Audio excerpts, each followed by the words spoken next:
ॐ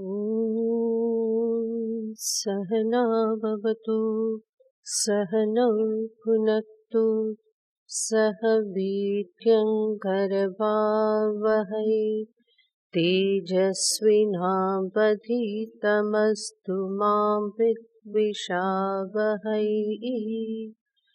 ॐ शान्ति शान्ति शान्तिः। सदाशिवसमारम्भां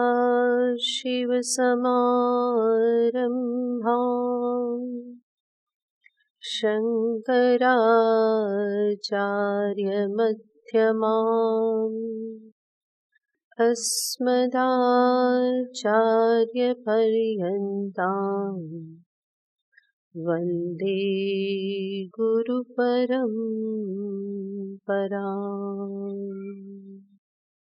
नमः श्री शङ्करानन्द नमः श्री शङ्करानन्द गुरुपादाम्बुजन्मने गुरुपादाम्बुजन्मने सविलासमहामोह सविलासमहामोह ग्राहग्रासैककर्मणे ग्राहग्रासैककर्मणे। 14मो श्लोक। वैराग्यं क्षान्तिरौदार्यमित्याद्याः सत्त्वसम्भवाः वैराग्यं क्षान्तिरौदार्यमित्याद्याः सत्त्वसम्भवाः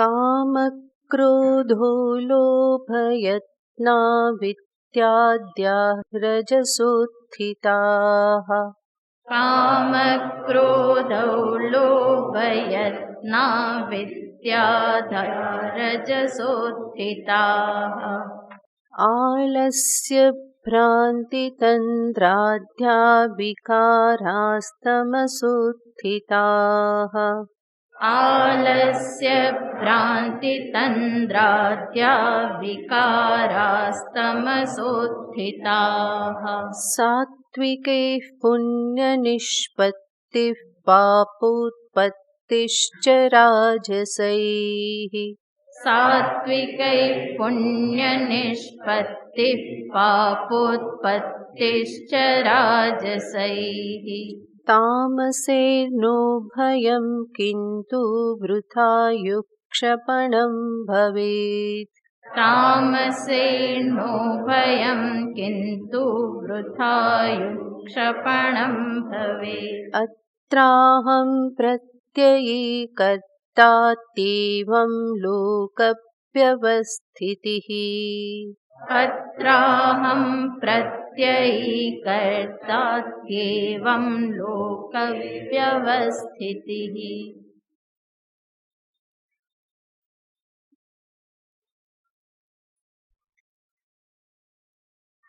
સત્વ રજસ અને તમોગુણ થકી મન જે વિકારને પ્રાપ્ત કરે છે અને ત્યારે જે પ્રકારના ભાવ ગુણ ઉત્પન્ન થાય એને આચાર્યએ દર્શાવ્યા।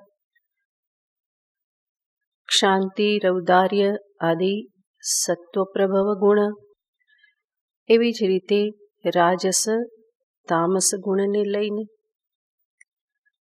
અને અંતે કહેવામાં આવ્યું કે તત્ર અહમ પ્રત્યયી, આ બધા જે ગુણો વિકાર જે છે એની સાથે જે અહમભાવ કરે છે એ કર્તા છે। આપણે જોયેલું જ છે કે જીવ પોતાને કર્તા સમજે છે અને એ જીવ એટલે કોણ છે? અંતઃકરણની સાથે તાદાત્મ્યપન્ન એ જ તો જીવ છે। જે મનને અંતઃકરણને અહમ રૂપે સમજે છે. તો એ રીતે આ વિકારોમાં જે અહંભાવ કરનાર, હું ઉદાર છું, હું સુખી છું, હું તંદ્રાયુક્ત છું, હું આળસુ છું, એવી રીતે અંતઃકરણની સાથે જે તાદાત્મ્યપન્ન થઈ અને આ બધામાં અહંકાર કરે છે, અહમ પ્રત્યયી જે બને છે, એને અહીંયા આચાર્ય કહે છે કે એ જ કોણ છે? કર્તા. જે કર્તા ભોગતા સંસારી જીવ છે. અત્યાર સુધીમાં ઇન્દ્રિયોની ઉત્પત્તિ, ઇન્દ્રિયોના કાર્ય, ઇન્દ્રિયોના ગોલક, એ ઉપરાંત મનના સંદર્ભમાં મન શું છે એ બધું પણ આચાર્યએ દર્શાવ્યું. હવે પછી આગળના શ્લોકમાં આચાર્ય દર્શાવે છે કે આ જે કંઈ પણ દર્શાવવામાં આવ્યું એ બધું જ ભૌતિક છે, જડ છે, મારાથી ભિન્ન છે. આવી રીતે સમજવું એ જ વિવેક છે. તો આગળના શ્લોકમાં કહે છે, સ્પષ્ટ શબ્દાદિયુક્તેષુ ભૌતિકત્વમતિસ્ફુટમ. સ્પષ્ટ શબ્દાદિયુક્તેષુ ભૌતિકત્વમતિસ્ફુટમ. અક્ષાદાવપિ તચ્છાસ્ત્રયુક્તિભ્યામવધાર્યતામ. અક્ષાદાવપિ તચ્છાસ્ત્રયુક્તિભ્યામવધાર્યતામ. સ્પષ્ટ શબ્દાદિયુક્તેષુ ભૌતિકત્વમતિસ્ફુટમ. અક્ષાદાવપિ તચ્છાસ્ત્રયુક્તિભ્યામવધાર્યતામ. જે કંઈ પણ ઉત્પત્તિ દર્શાવી, પંચમહાભૂત, એના ગુણો, આના સંદર્ભમાં આચાર્ય કહે છે કે સ્પષ્ટ શબ્દાદિયુક્તેષુ ભૌતિકત્વમ અતિસ્ફુટમ. જે પણ પંચભૂત કે જે શબ્દ સ્પર્શ રૂપ રસ ગંધથી યુક્ત છે પદાર્થો, એ બધાનું ભૌતિકત્વમ અતિસ્ફુટમ. એનું ભૌતિક હોવાપણું એ કેવું છે? અતિ સ્ફુટ, સ્પષ્ટ છે. ભૌતિકત્વમ અતિસ્ફુટમ. એ ભૌતિક છે, જડ છે, ઇન્દ્રિયોના વિષયો છે, આ બધું બહુ જ સ્પષ્ટ છે. યાને એને જડ કે ભૌતિક સિદ્ધ કરવાને માટે વિશેષ કોઈ પ્રયત્ન કરવાની જરૂર પડતી નથી. તો જે પણ શબ્દાદિથી યુક્ત છે, જેમ કે આ ક્લિપ છે, આ ક્લિપમાં જાંબલી રંગ છે, પ્લાસ્ટિકની છે, અવાજ આવ્યો, આમાં ધ્વનિ આ પ્રમાણે આવ્યો. તો આવી રીતે શબ્દાદિથી જે યુક્ત પદાર્થ જે છે એ બધામાં ભૌતિકત્વ સમજવું એ કેવું છે? અત્યંત સ્પષ્ટ છે. અને જ્યારે કહે છે કે શબ્દાદિથી યુક્ત છે એમાં, તો શરીર પણ શેમાં આવી જાય છે? એમાં જ આવી જાય છે. આચાર્ય કહે છે એમાં બહુ સમજવું કેવું છે? બહુ સ્પષ્ટ છે. જે સામાન્ય લોકોને બહુ અઘરું લાગે છે, કારણ કે શરીરમાં અહંભાવ થઈ જ જાય છે. આમ જોઈએ તો શરીરમાં પણ ભૌતિકત્વ સ્પષ્ટ જ છે. થોડીક વિચાર દ્રષ્ટિ સામે રાખીને, થોડી સૂક્ષ્મતા સામે રાખીને જોઈએ તો શરીર તો પાંચભૌતિક સિદ્ધ થાય જ છે. અને બધા જાણે જ છે કે આ પાંચભૌતિક છે, નષ્ટ થનારું છે. શરીરમાં ગંધ છે, ઉષ્ણતા છે, રસ છે, બધું જ છે. વાયુ પણ છે, આકાશ પણ છે, આ બધું જ છે. તો આ બધાથી યુક્ત હોવાથી શરીર સહિત સર્વ વિષયો જે છે એનું ભૌતિકત્વ કેવું છે? અત્યંત સ્ફુટમ. અતિ સ્ફુટ છે કે એ ભૌતિક છે, જડ છે. આચાર્ય કહે છે કે અક્ષાદૌ અપી, યાને ઇન્દ્રિય, મન, પ્રાણ આદિમાં પણ તત અવધાર્યતામ એ ભૌતિકત્વનો નિશ્ચય કરો. કેવી રીતે? શાસ્ત્ર યુક્તિભ્યામ, શાસ્ત્ર અને યુક્તિનો આધાર લઈને. કારણ કે ઇન્દ્રિયોમાં કોઈ શબ્દ સ્પર્શ રૂપ રસ ગંધ નથી. શબ્દ સ્પર્શ રૂપ રસ ગંધનો આશ્રય ઇન્દ્રિય નથી. આપણે જોયેલું હતું કે ઇન્દ્રિય સૂક્ષ્મ છે, ઇન્દ્રિય અતિન્દ્રિય છે. શબ્દ સ્પર્શ રૂપ રસ ગંધથી જે વિષય યુક્ત હોય એ કેવો હોય? ઇન્દ્રિય ગમ્ય હોય ને. શબ્દ સ્પર્શ રૂપ રસ ગંધને કોણ ગ્રહણ કરે છે? ઇન્દ્રિયો ગ્રહણ કરે છે. હવે ઇન્દ્રિયથી ગ્રહણ નથી થતી, અતિન્દ્રિય છે. એનો અર્થ શું થયો? એમાં શબ્દ સ્પર્શ રૂપ રસ ગંધ કંઈ છે નહીં. ઇન્દ્રિય શક્તિરૂપ છે અને એ શક્તિ જેમ કે ચક્ષુરિન્દ્રિય શું છે? રૂપ ગ્રહણ કરવાની શક્તિ. એ શક્તિ આ સ્થાનથી મેનિફેસ્ટ થાય છે, ત્યાંથી એ કાર્યકારી બને છે. આ જ માત્ર ઇન્દ્રિય નથી. આંખ તો કેવી છે? ભૌતિક છે. એ તો આપણે એનો સ્પર્શ કરી શકીએ છીએ, બધું જ ખબર છે. રૂપ પણ ખબર છે, એને સજાવવામાં પણ આવે છે, તો એ જાણીએ છીએ. પરંતુ ઇન્દ્રિય શું છે?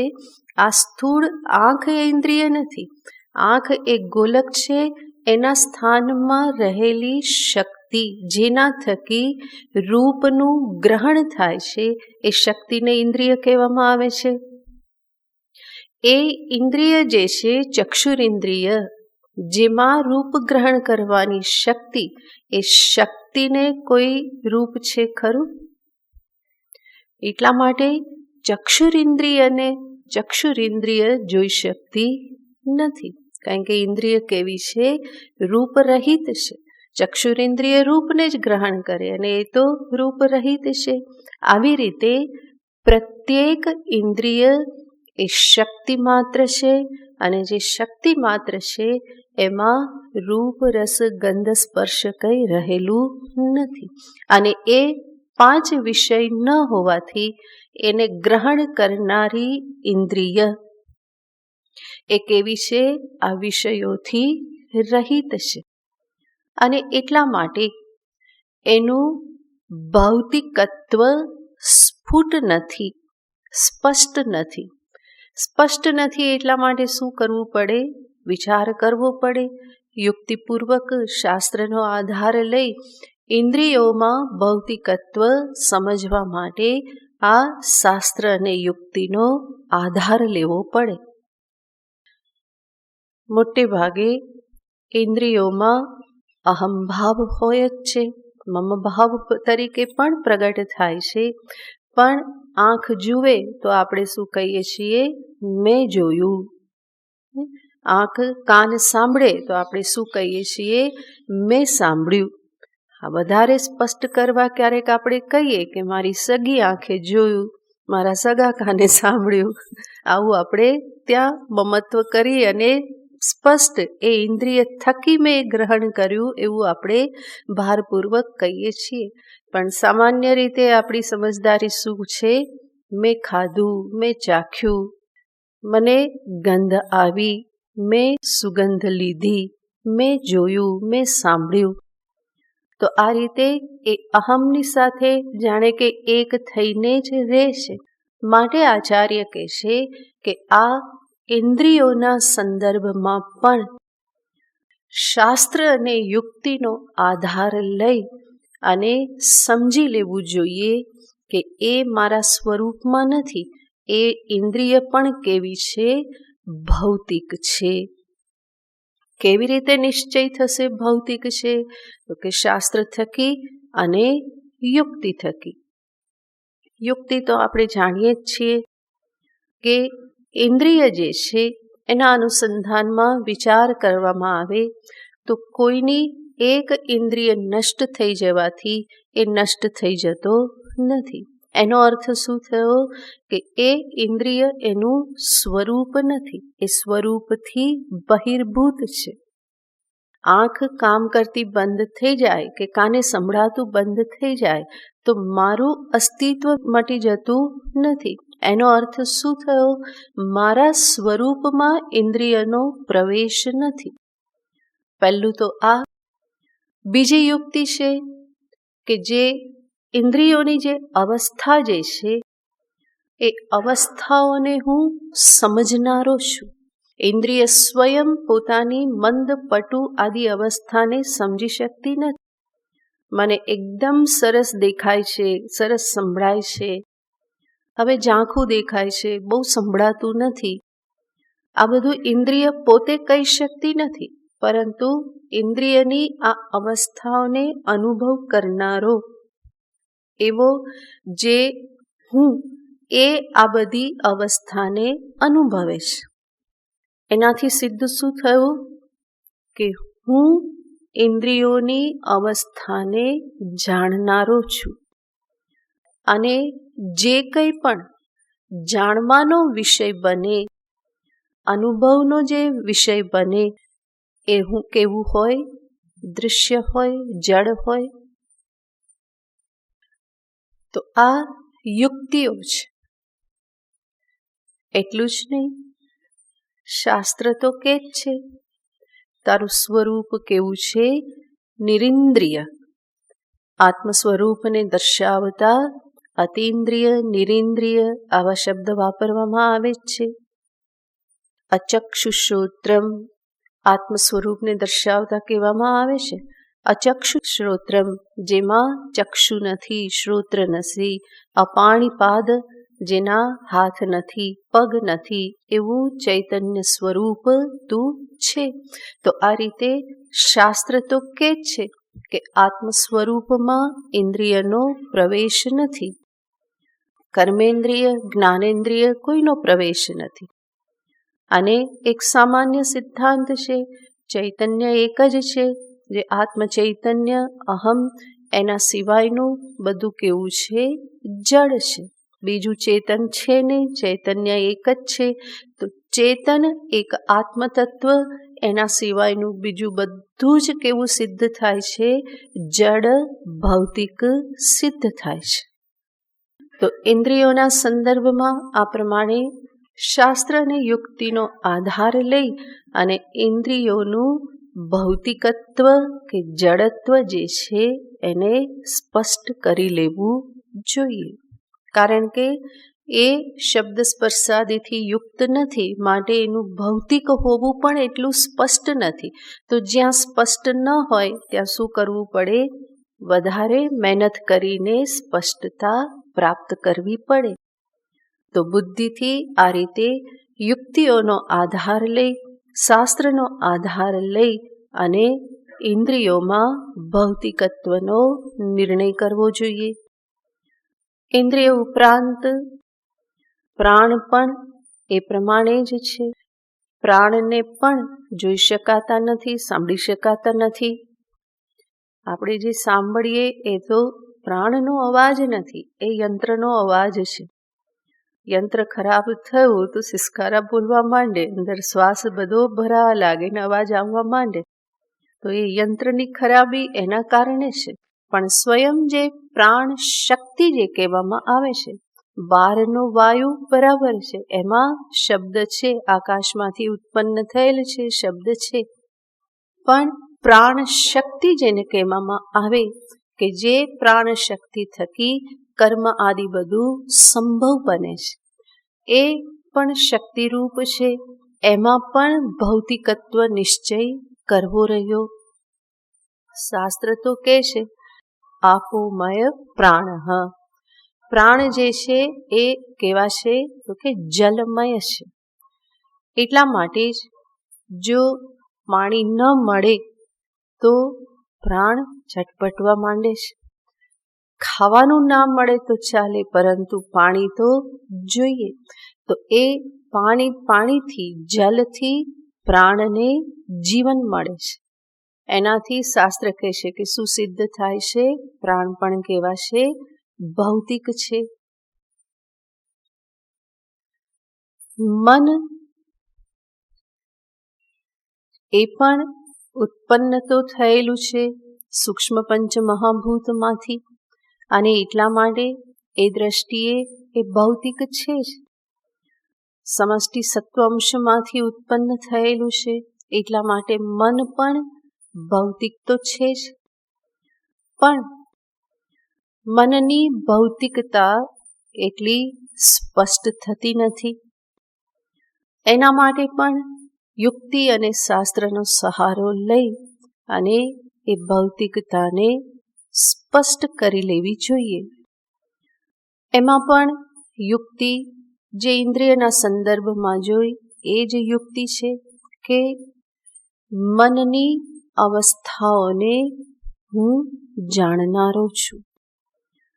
ભલે એના વિકારો સાથે હું એક થઈ જતો હોઉં, હું સુખી છું, હું દુઃખી છું એવું હું કહેતો હોઉં છું, પણ એ તાદાત્મ્ય અજ્ઞાનને કારણે છે. વસ્તુતઃ મન જે છે એ પણ મારા માટે દૃશ્ય જ છે, અનુભવનો વિષય છે. અને એટલા માટે મનની ભિન્ન ભિન્ન અવસ્થાઓને હું જાણું છું. જ્યારે એવી વિચિત્ર અવસ્થાઓ જે પ્રાપ્ત થતી હોય છે તો એના અનુસંધાનમાં હું ઘણી વખત કહું છું કે મારું મન અત્યારે બહુ શાંત છે, મારું મન પ્રસન્ન છે, મારું મન ખુશ થઈ ગયું, મારું મન ઉદાસ છે.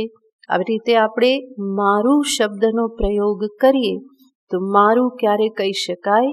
જ્યારે એ હુંથી જુદું હોય તો જે શબ્દ પ્રયોગ થાય.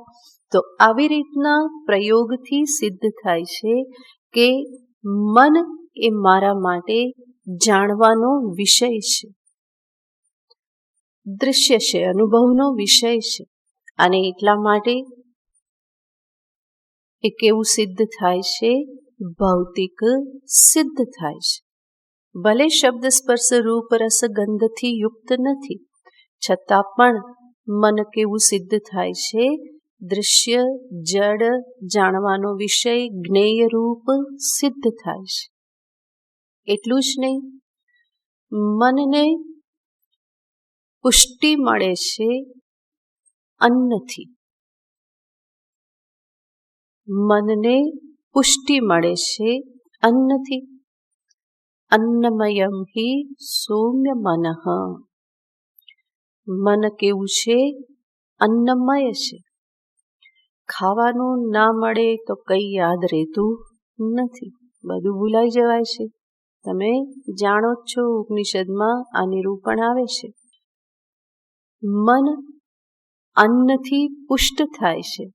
આ સમજાવવા માટે શ્વેતકેતુને એના પિતાજી એને કહે છે કે 15 દિવસ ભૂખ્યા રહેવાનું. 15 દિવસ ભૂખ્યા રહ્યા અને પછી પિતાજીની સામે આવ્યા તો પિતાએ કહ્યું કે આ વેદના આ મંત્રો તું સંભળાવ. ત્યારે એ શું કહે છે? પિતાજી કંઈ યાદ નથી અત્યારે, તો ભૂખ્યા ભૂખ્યા બધું ભૂલાઈ ગયું. એનો અર્થ શું થયો? અન્ન રસથી મનને પુષ્ટિ મળે છે. ભલે પંચમહાભૂતના સત્વ અંશમાંથી મન ઉત્પન્ન થયું છે, પણ એ રીતે ઉત્પન્ન થયેલું મન પણ પુષ્ટિ શેનાથી પ્રાપ્ત કરે છે? અન્ન રસથી.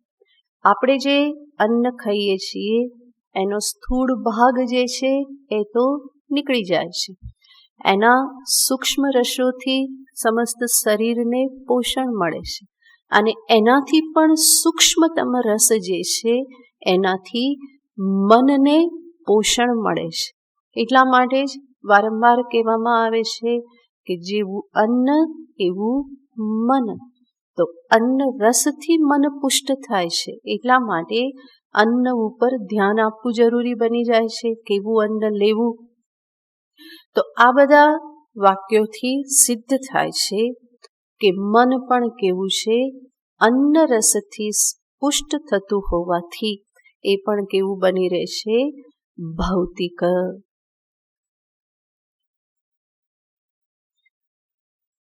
તો આ રીતે આચાર્ય અહીંયા કહેશે ઇન્દ્રિય પ્રાણ મન બુદ્ધિમાં પણ ભૌતિકત્વનો નિશ્ચય કરી લેવો જોઈએ.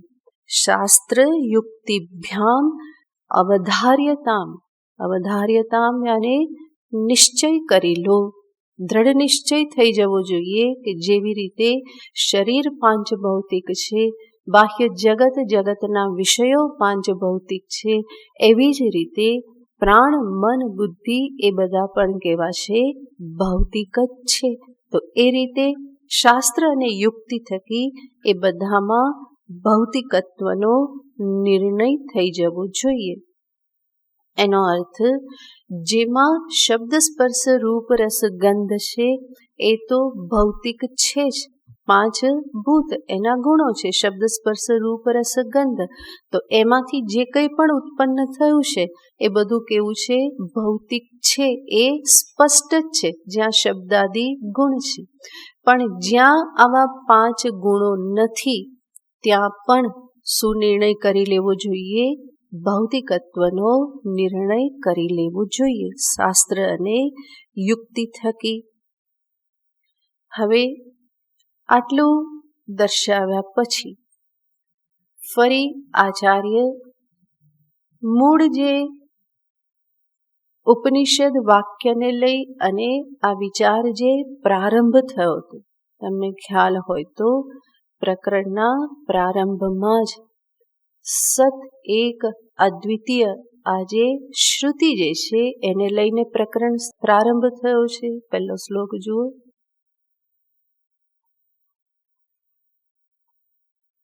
બોલો પહેલો શ્લોક. સદદ્વૈતમ શ્રુતમ યત્તત પંચભૂત વિવેકતઃ બોદ્ધું શક્યં તતો ભૂત પંચકં પ્રવિવિચ્યતે. સદદ્વૈતમ યત શ્રુતમ, પહેલા જ હતું ને, જે ઉપનિષદોમાં જે સાંભળવામાં આવે છે. શું સાંભળવામાં આવે છે? સત અદ્વૈત જે સાંભળવામાં આવે છે. કે જે શબ્દ ક્યાં આવે છે? સામવેદના છાંદોગ્ય ઉપનિષદમાં આ પ્રમાણે નિરૂપણ છે. સદેવ સૌમ્ય ઇદમગ્ર આસીત એકમેવા દ્વિતીયમ. આ ઉપનિષદનું વાક્ય છે. આપણે જોયેલું હતું કે પંચદશીના દરેક પ્રકરણમાં આવી રીતે કોઈ ઉપનિષદના મંત્રને લઈ અને વિચાર કરવામાં આવે છે. તો આ પ્રકરણમાં આ વાક્યને, આ મંત્રને લઈને વિચાર છે. સદેવ સૌમ્ય ઇદમગ્ર આસીત.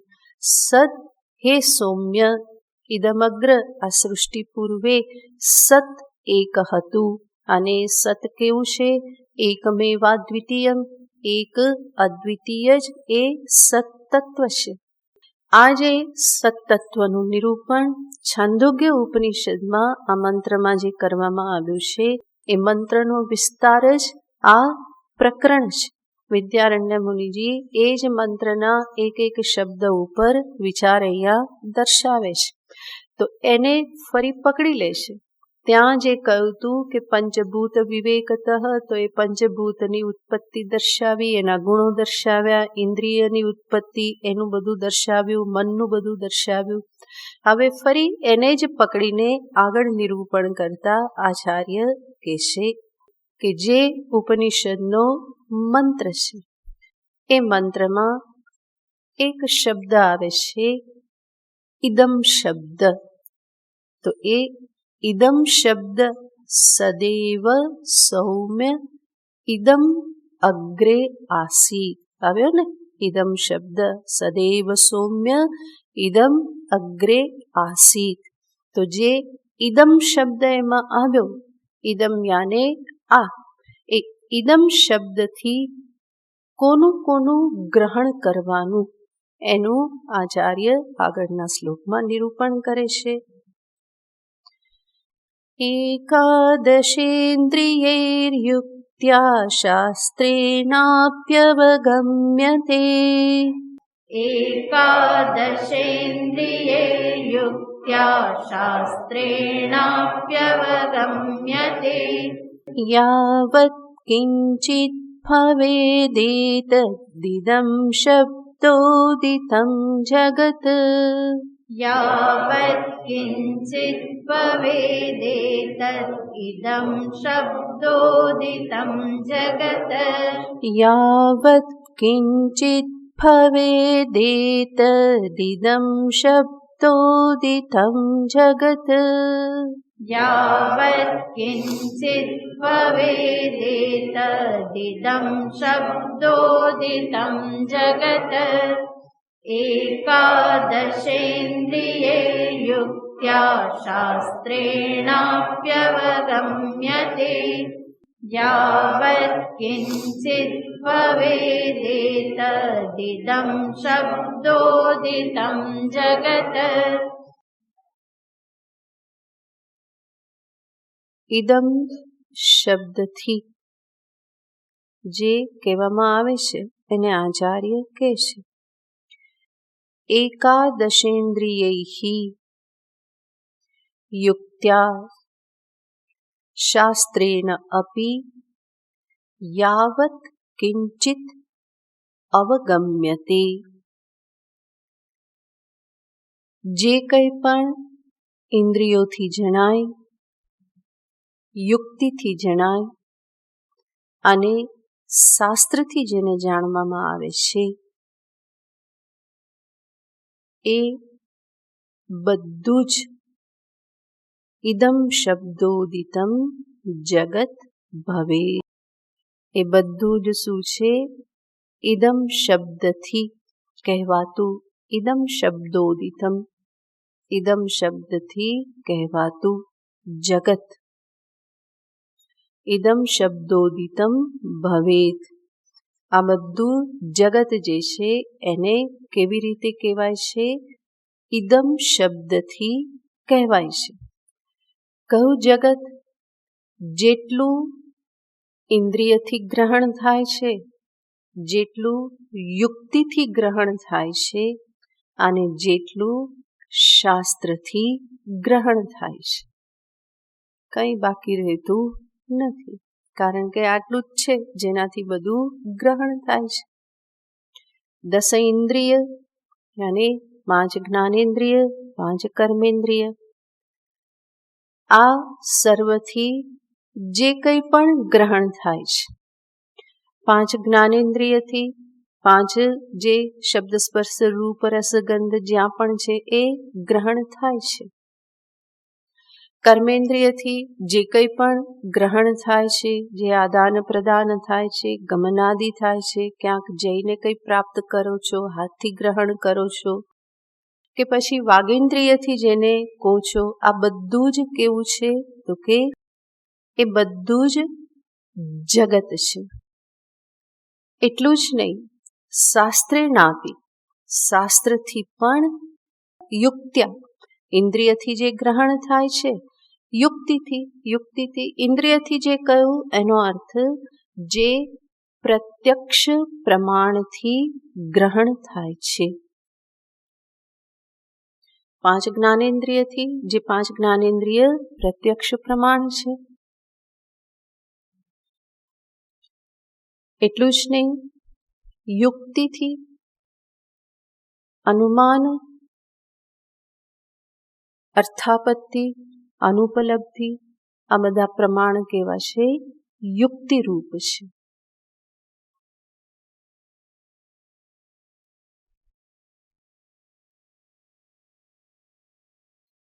અનુમાન ઉપમાન અર્થાપત્તિ અનુપલબ્ધિ આ બધા પ્રમાણો યુક્તિ રૂપ છે જ્યાં લોજિક હોય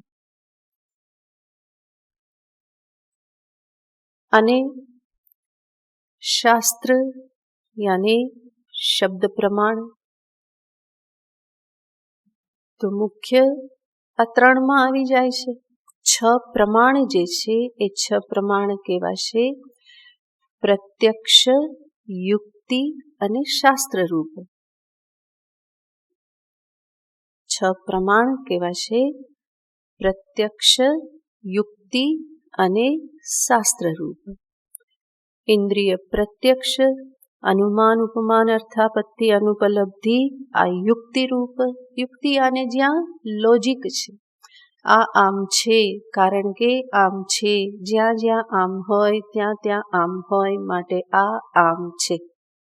બરાબર. આને શું કહેવાય? લોજિક કહેવાય. પર્વતો વન્હિમાન ધૂમાત, યત્ર યત્ર ધૂમઃ તત્ર તત્ર વન્હિઃ, તસ્માત પર્વતો વન્હિમાન. આને જ આપણી ગુજરાતીમાં બોલ્યા આપણે. બરાબર ને? આ આમ છે કારણ કે આમ છે, જ્યાં જ્યાં આમ હોય ત્યાં ત્યાં તેમ હોય. આ આમ છે, આ તેમ છે, માટે આ આમ છે. બરાબર. કોઈ ગાંડા કે આવું સાંભળે છે કે આ શું? તમે કોઈને કહો ને તો કે આવું સાંભળવા જાવ છો. પણ આ બહુ જ પાવરફુલ પ્રમાણ છે. અનુમાન, અર્થાપત્તિ પણ આવું, ઉપમાન પણ આવું, અનુપલબ્ધિ પણ આવું. માટે એ પ્રમાણોનું જે સ્વરૂપ છે એ સ્વરૂપ કેવું છે? એ યુક્તિરૂપ સ્વરૂપ છે, જ્યાં લોજિક આપવામાં આવે, કારણ આપવામાં આવે. અને પહેલું પ્રમાણ છે પ્રત્યક્ષ. ત્યાં કોઈ કારણ આપવાની જરૂર નહીં. જ્યારે આપણે કહીએ કે આ ક્લિપ પર્પલ છે, કામ પૂરું. પછી એના માટે કોઈ કારણ આપવું પડે? આ ક્લિપ પર્પલ છે કારણ કે મારા હાથમાં છે. કોઈ કારણ આપવું પડે નહીં. છે બસ, પ્રત્યક્ષથી સિદ્ધ થઈ ગયું. તો આ પ્રત્યક્ષ પ્રમાણ, યુક્તિરૂપ પ્રમાણ કે જ્યાં જે કંઈ પણ તમે કહો, જે કંઈ પણ તમે સમજો, એની પાછળ એક કારણ, હેતુ, રીઝન રહેલું હોય.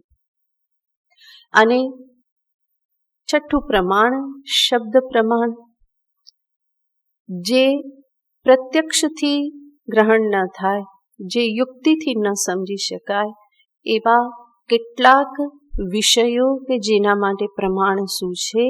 શબ્દ પ્રમાણ છે.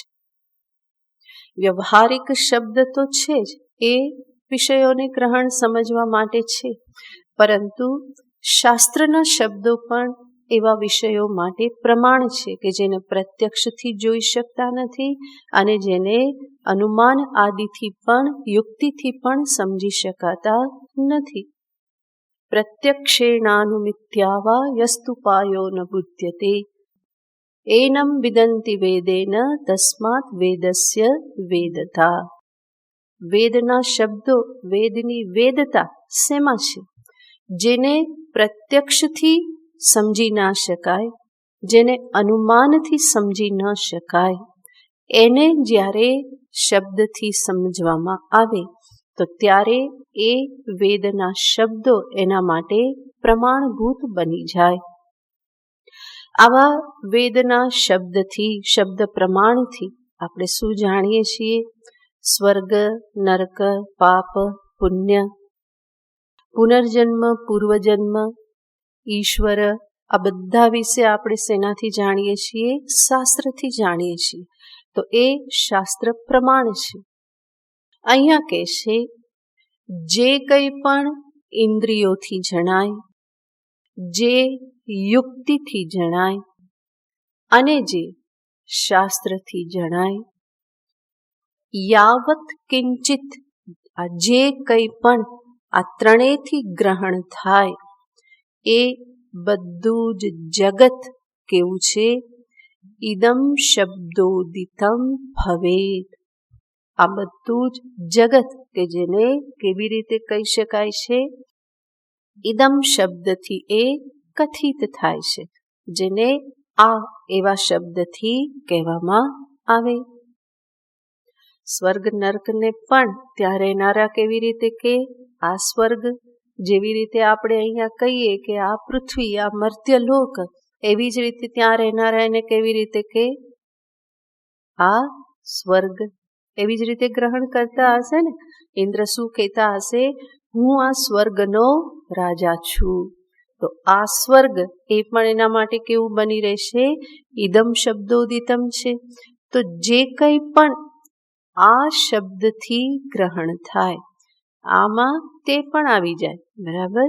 આ તે આ બધું જ એક જ શબ્દના સ્વરૂપો છે. આવી રીતે જે કંઈ પણ ગ્રહણ થાય, ઇન્દ્ર એને આ તરીકે કે આપણે શું કહીએ, એ સ્વર્ગ આવું છે, તો એ પણ ઇદમ શબ્દનો જ એક પ્રકાર છે. તો તું, પછી આ તે, તું, આપણે તું પણ કોને કહીએ છીએ? મારાથી ભિન્નને જ કહીએ છીએ. પણ એને ન ગ્રહણ કરીએ તો પણ આ તે આ બંને સમાન સ્વરૂપ છે. તો એ રીતે જેને પણ કહેવામાં આવે એ બધું જ જગત, બરાબર? યુક્તિથી, શાસ્ત્રથી, પ્રત્યક્ષ પ્રમાણથી જેટલું પણ જગત કહેવામાં આવે છે, દર્શાવવામાં આવે છે, એ બધું જ જગત કેવું છે? ઇદમ શબ્દોદિતમ. ઇદમ શબ્દથી કહેવાતું, ઇદમ શબ્દમાં જ બધું આવી જાય છે. તો આવી રીતનું આ જગત ઇદમ શબ્દોદિતમ ભવેત. સ્પષ્ટ થયું? જે કંઈ પણ, આને આપણે એક જ વાક્યમાં જોઈએ તો, જે કંઈ પણ 6 પ્રમાણનો વિષય બને એ બધું જ જગત એ કેવું છે? ઇદમ શબ્દોદિતમ જગત ભવેત.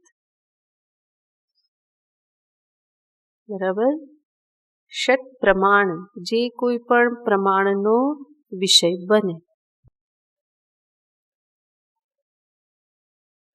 સ્પષ્ટ?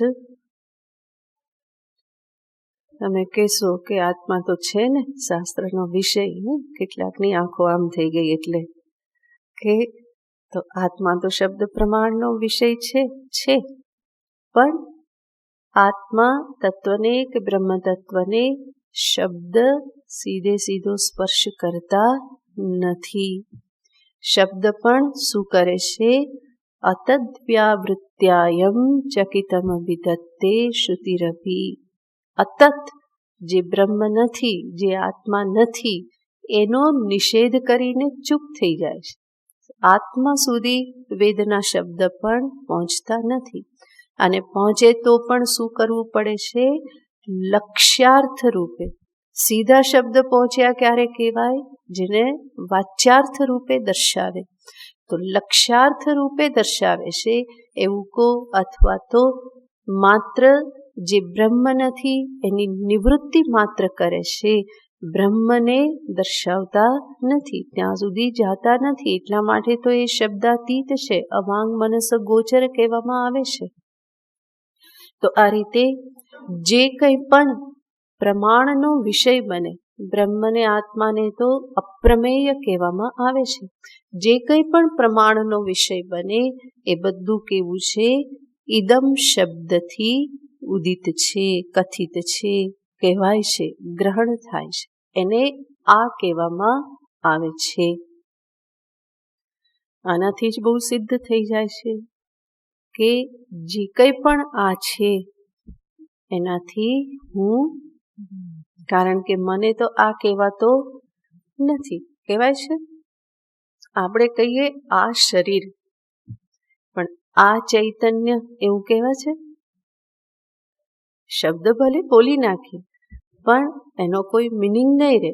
આ ચૈતન્યને ક્યારેય પણ આ રૂપે ગ્રહણ કરી શકાતું નથી. એ અહમ રૂપે જ ગ્રહણ થાય છે.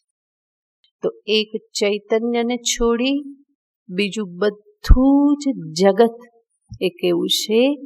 ઇદમ શબ્દોદિતમ.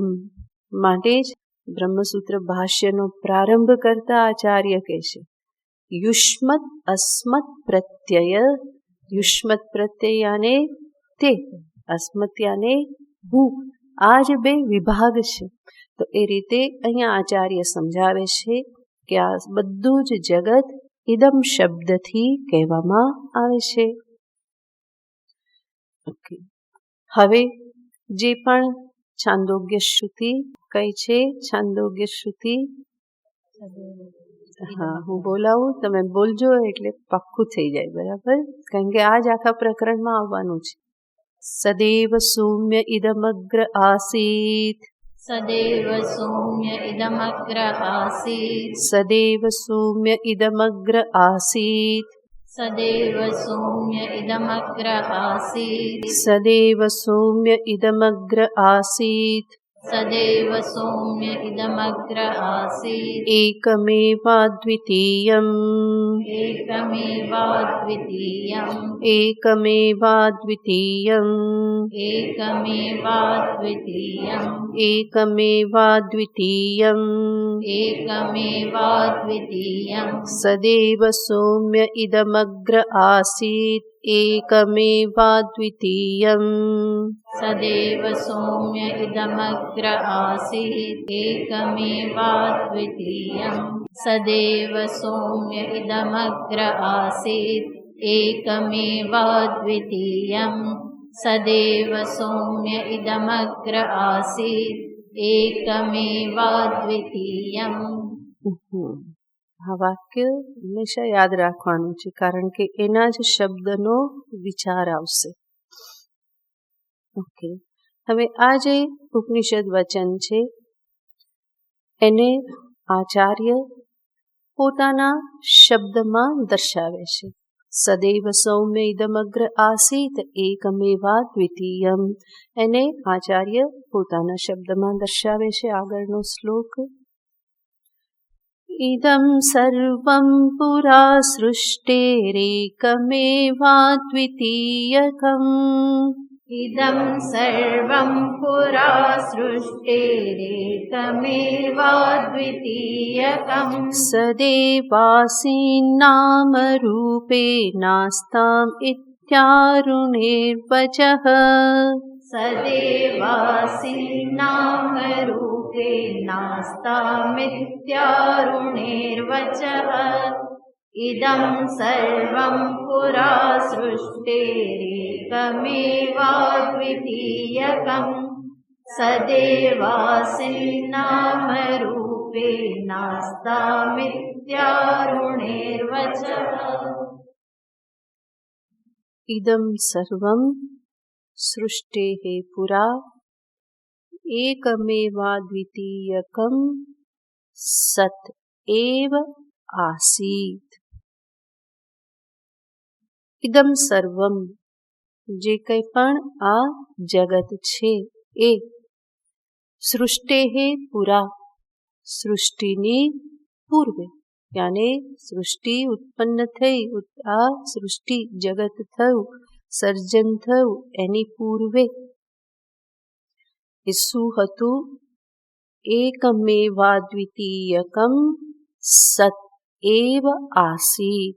સદૈવ આસીત અને સદૈવ સૌમ્ય ઇદમગ્ર આસીત. ઇદમગ્રે, અગ્રે યાને સૃષ્ટેઃ પુરા, સૃષ્ટિની પૂર્વે સત હતું.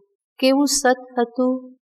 એકમેવા દ્વિતીયકમ, એક જ અદ્વિતીય સત હતું. નામરૂપે નાસ્તામ, નામરૂપ હતા નહીં. કારણ કે નામરૂપ તો સૃષ્ટિ છે અને સૃષ્ટિ પૂર્વે નામરૂપ ક્યાંથી હોય? તો નામરૂપે નાસ્તામ, હતા ન આસ્તામ, હતા નહીં. ઇતિ આરુણેઃ વચઃ. આ આરુણિ મુનિના વચન છે. આરુણિ ઉદ્દાલક એક જ છે, તો આરુણિના આ પ્રમાણે વચન છે. જે ઉપનિષદની શ્રુતિ આપણે બોલ્યા એને જ આ શબ્દોમાં દર્શાવેલ છે કે આ સંપૂર્ણ જગત સૃષ્ટિ પૂર્વે એકમેવાદ્વિતીય સત હતું. નામરૂપ જેવું કંઈ ત્યારે હતું નહીં. કારણ કે સૃષ્ટિ અને નામરૂપ છે. નામરૂપે વ્યાકરવાણી, ભગવાન જ્યારે સંકલ્પ કરે તો કેવો સંકલ્પ કરે છે? સૃષ્ટિ વખતે નામરૂપે વ્યાકરવાણી, યાને હું નામ રૂપને વ્યક્ત કરું, પ્રગટ કરું. તો નામ રૂપનું પ્રગટ થવું એ જ શું છે? સૃષ્ટિ છે. તો સૃષ્ટિ નહોતી થઈ એની પૂર્વે નામરૂપ હતા નહીં. અને કોઈ પણ વસ્તુમાં ભેદ શેનાથી આવે છે? નામ અને રૂપથી જ તો ભેદ પડે છે. આનું આ નામ છે, આનું આ નામ છે, આનું આવું રૂપ છે, આનાથી ભિન્ન આ રૂપ છે. તો નામ અને રૂપથી ભેદ પડે છે. નામ રૂપ જ વિશેષતા છે. સૃષ્ટિ પૂર્વે નામરૂપ હતા નહીં, એનો અર્થ કોઈ ભેદ હતા નહીં. માટે જ તત્વ કેવું? સત એવ આસીત, કેવલ સત હતું. અને સત કેવું? અદ્વિતીયકમ, એનાથી બીજું કંઈ હતું નહીં. એવું દ્વિતીય બીજું કંઈ નહોતું, એવું એક સત જ સૃષ્ટિની પૂર્વે હતું. નામ રૂપે નાસ્તામ, નામ અને રૂપ જેવું કંઈ હતું નહીં. હવે આગળ દર્શાવે છે કે નામરૂપ જેવું કંઈ હતું નહીં, કે જે ભેદ ઉત્પન્ન કરે છે, જેનાથી ભેદનું ગ્રહણ થાય છે. સૃષ્ટિ પૂર્વે નામરૂપ જેવું કંઈ હતું નહીં, અને એટલા માટે કોઈ પણ પ્રકારના ભેદ પણ નહોતા. 3 પ્રકારના ભેદ આપણે પહેલા જોયેલું છે. 3 પ્રકારના ભેદમાં સ્વગત ભેદ, સજાતીય ભેદ, વિજાતીય ભેદ. સ્વગત ભેદ, સજાતીય ભેદ, વિજાતીય ભેદ. આ બધા ભેદ શેને લઈને પડે? નામરૂપને લઈને પડે. પહેલા નામરૂપ હતા જ નહીં, નાસ્તામ, એટલા માટે આવા કોઈ ભેદ હતા નહીં.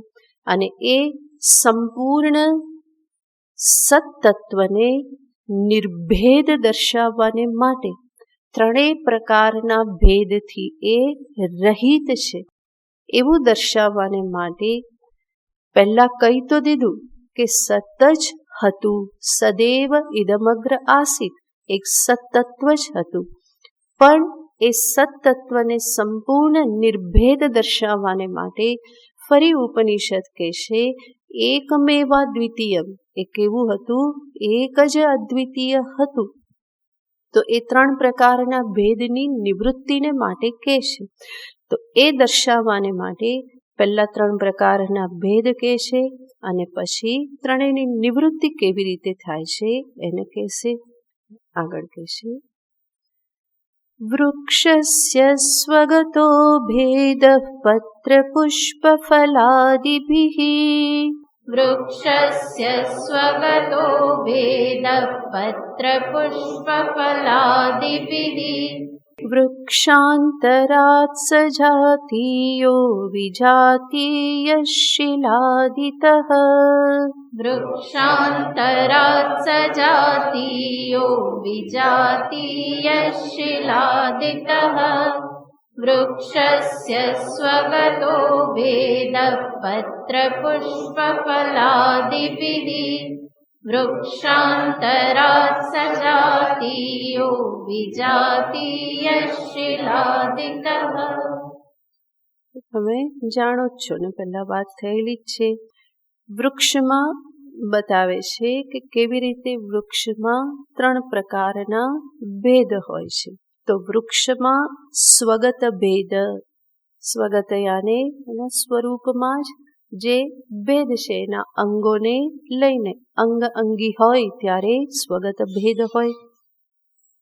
વૃક્ષમાં પત્ર, પુષ્પ, ફલ આ બધા જુદા જુદા અંગો છે. અને વૃક્ષ શું કહેવાય? અંગી કહેવાય. જેમ શરીર અંગી કહેવાય, હાથ, પગ, મસ્તક આ બધા શું છે? અંગો છે. તો આ શરીરમાં રહેલો સ્વગત ભેદ, એમ વૃક્ષમાં રહેલો સ્વગત ભેદ પત્ર, પુષ્પ આદિથી. વૃક્ષાંતરાત સજાતીય, અન્ય વૃક્ષથી આ વૃક્ષ જુદું છે. તો એક વૃક્ષ, બીજું વૃક્ષ, ત્રીજું વૃક્ષ, આવી રીતે વૃક્ષમાં ભેદ છે. પણ એ ભેદ કેવો છે? સજાતીય. ત્રણેયમાં વૃક્ષત્વ જાતિ કેવી છે? સમાન છે. વૃક્ષ હોવાપણું સમાન છે, પણ વૃક્ષ તો અનેક થયા ને, 1 2 3 4 ઘણા વૃક્ષ થયા. આ પણ વૃક્ષ, બીજું વૃક્ષ, ત્રીજું વૃક્ષ, બધા સજાતીય વૃક્ષ જ છે, પણ એમાં અનેકતા છે. તો આને કહેવાય સજાતીય ભેદ. અને વિજાતીય શિલાદિત. વૃક્ષ એ પથ્થર નથી, બરાબર? વૃક્ષ અને પથ્થર, પથ્થરમાં પથ્થરત્વ, શૈલત્વ, પથ્થર હોવાપણું છે. વૃક્ષમાં વૃક્ષ હોવાપણું છે. તો વૃક્ષત્વ, શૈલત્વ આ જુદી જુદી જાતિ કહેવાય. તો બંનેમાં ભિન્ન ભિન્ન જાતિ છે, અને બંને વચ્ચે ભેદ પણ છે. વૃક્ષ એ પથ્થર નથી, પથ્થર એ વૃક્ષ નથી, તો બંને જુદા જુદા છે. માટે વૃક્ષ અને પથ્થરની વચ્ચે કેવો ભેદ છે? વિજાતીય ભેદ છે. તો આ રીતે 3 પ્રકારના ભેદ: સ્વગત, સજાતીય, વિજાતીય. હવે આગળના શ્લોકમાં કહેશે કે સદવસ્તુમાં આ 3માંથી કોઈ ભેદ રહેલા નથી. આગળનો શ્લોક: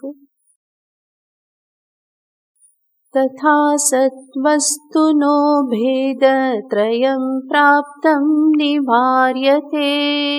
તથા સત્વસ્તુનો ભેદ ત્રયં પ્રાપ્તં નિવાર્યતે. ऐक्यावधारणद्वैत प्रतिषेधे स्त्रिभिः क्रमात्. ऐक्यावधारणद्वैत प्रतिषेधैस्त्रिभिः क्रमात्. तथा सद्वस्तुनो भेदत्रयं प्राप्तं निवार्यते. ऐक्यावधारणद्वैत प्रतिषेधैस्त्रिभिः क्रमात्. તથા તેવી રીતે સદ્વસ્તુનઃ ભેદત્રયં પ્રાપ્તં નિવાર્યતે. જેવી રીતે દરેક વિષયમાં આ 3 પ્રકારના ભેદ હોય છે, એવી રીતે કોઈક એક સદ્વસ્તુમાં પણ હશે જ ભેદ. સદ્વસ્તુથી બીજી વસ્તુ જુદી હશે, સદ્વસ્તુમાં સ્વગત ભેદ હશે, સદ્વસ્તુ જેવી બીજી સદ્વસ્તુ હશે. તો આવા 3 ભેદ ત્યાં પણ કોઈ શંકા કરે તો એને નિવાર્યતે. ઉપનિષદ પોતાના વચનોથી, શબ્દોથી એનું નિવારણ કરી દેશે. કેવી રીતે? એકમેવા દ્વિતીયમ. આ જે વાક્ય જે છે એકમેવા દ્વિતીયમ, એનાથી 3 પ્રકારના ભેદની નિવૃત્તિ થાય છે. તો એને આચાર્ય કહે છે ઐક્ય, અવધારણા, અને ત્રીજું છે દ્વૈત પ્રતિષેધ. શ્લોકમાં જ છે 3 શબ્દ. ऐक्यावधारण द्वैत प्रतिषेधैः स्त्रिभिः क्रमात्. તો ઐક્ય, બીજું છે અવધારણા, અને ત્રીજું છે દ્વૈત નિષેધ. હવે સાંભળો. વાક્ય છે એકમેવા દ્વિતીયમ.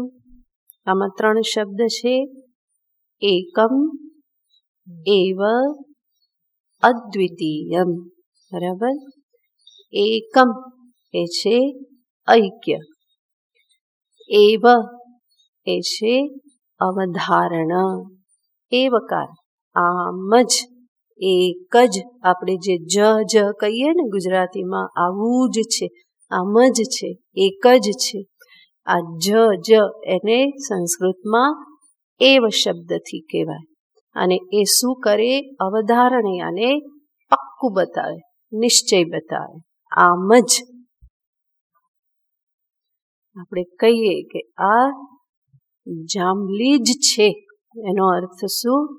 નિશ્ચય, પક્કો નિશ્ચય છે. બરાબર ને? અવધારણ પક્કું બતાવે કે આમ જ. તો એવકાર એ છે અવધારણ. એકમ, એવ, અદ્વિતીયમ.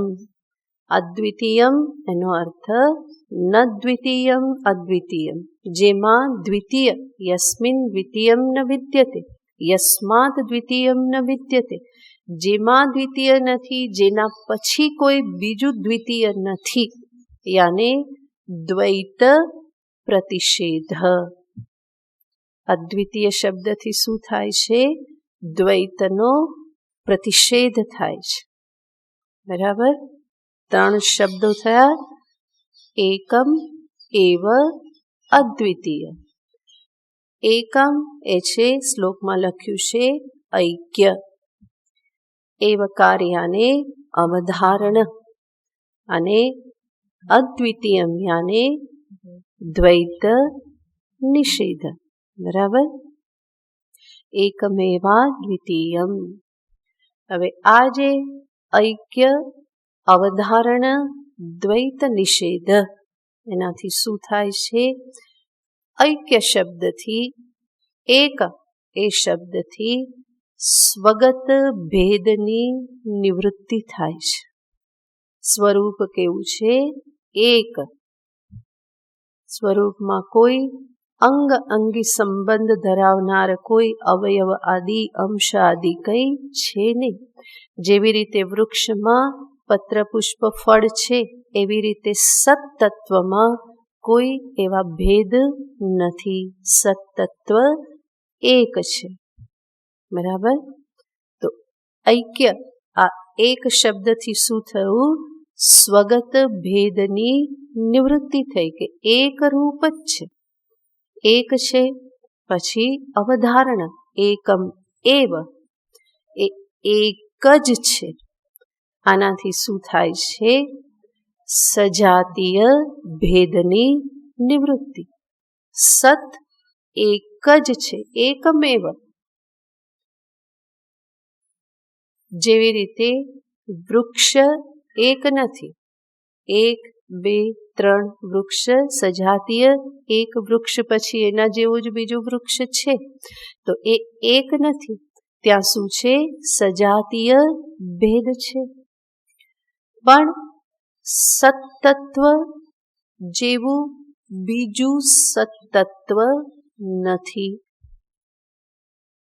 સત્તત્વ એક જ છે. બરાબર ને? તો અવધારણ એક જ, એનાથી શું થયું? બીજા સત્તત્વનો નિષેધ થાય છે, કે સત્તત્વ એક છે, એક જ છે. બરાબર? સ્વરૂપથી એકાકાર છે અને એક જ છે, બીજું સત્તત્વ કોઈ નથી. માટે સજાતીય ભેદ નથી. અને સત્તત્વ એક જ છે, અને એવું એક છે કે જેમાં દ્વિતીય નથી, જેના પછી દ્વિતીય નથી. યાને અન્ય કોઈ જ વસ્તુ નથી. અદ્વિતીય. દ્વિતીયનો જ, દ્વૈતનો જ પ્રતિષેધ થઈ ગયો. બીજું હોય તો કંઈક વિજાતીય કંઈક સિદ્ધ થાય, કે એક સત્તત્વ હતું અને બીજું કંઈક હતું, પણ બીજું કંઈ છે નહીં. એક જ સત્તત્વ, એને છોડીને અન્ય કંઈ જ નહીં. તો સ્વગત ભેદ ગયા, સજાતીય ગયા. દ્વૈત પ્રતિષેધથી વિજાતીય પણ કોઈ વસ્તુ નથી. માટે એકમેવા દ્વિતીયમ, આ જે વચન જે છે એ ત્રણેય ભેદનો નિષેધ કરી દે છે. ક્યાંથી નિષેધ કરે છે? સત્તત્વમાં. બરાબર?